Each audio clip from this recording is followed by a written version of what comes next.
Thunder Rolling in the Mountains by Scott Odell and Elizabeth Hall. Read to you by Mrs. Shoemaker. Chapter 4.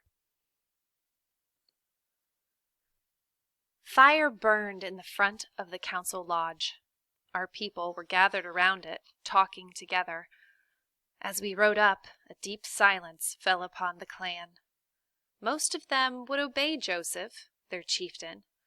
All but the young warriors would follow him faithfully no matter where he led them. He stayed on his horse. "Listen to me with your hearts," he said to them, raising his voice against the wind. "You have heard the sad news.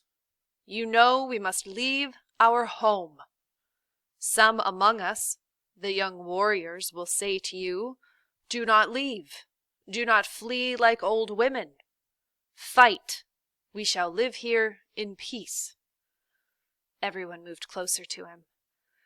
"Now," he said, "many soldiers camp on our lake, as many as we have warriors, and they all carry guns.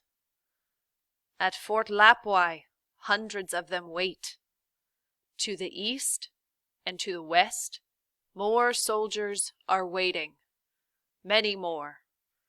To escape them would be dodging hail in a hailstorm." The people pressed closer to my father.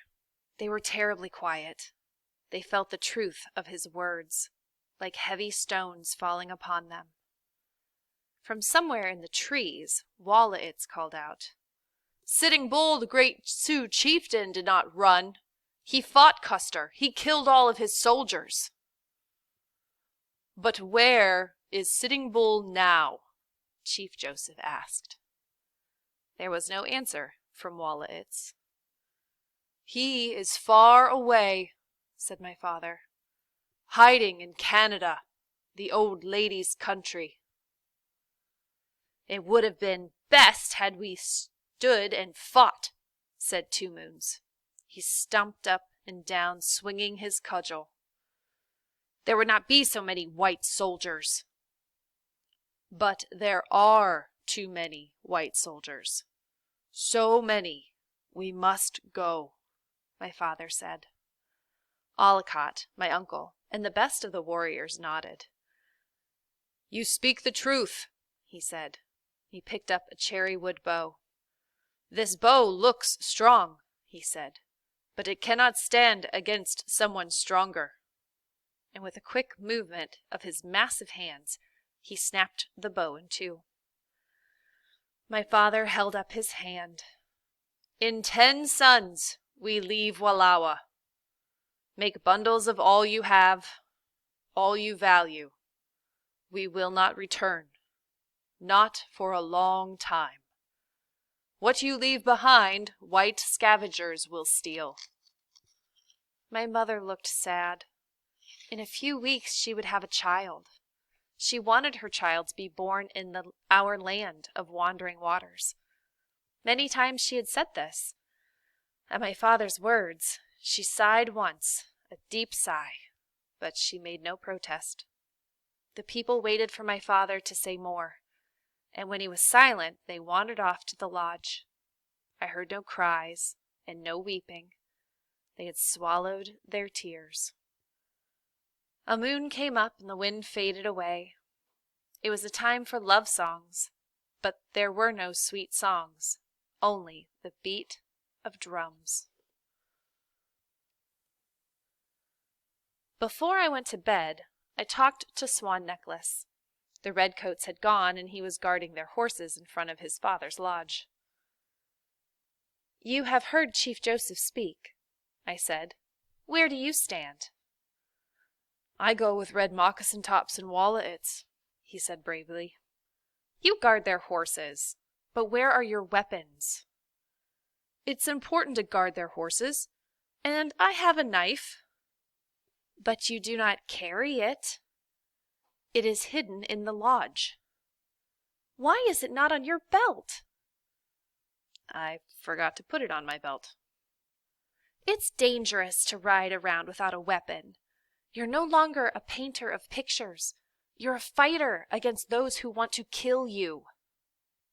"I don't feel like a fighter." "You will when someone shoots at you." "Do you believe that the great chieftain high above will protect me when someone shoots?" "Well, you must think so. Then you'll be brave." He got up and put his paints away. He was painting a blanket for our wedding. Everything had been done for our wedding, or almost everything. First Two Moons and his wives had come to talk to my mother and father. They brought many presents: horses, blankets, wood spoons, and an iron kettle. They asked Chief Joseph in springtime whether I wished to marry their son. My mother came outside where I was hiding, listening under a bush, and asked me if I wanted to marry Swan Necklace.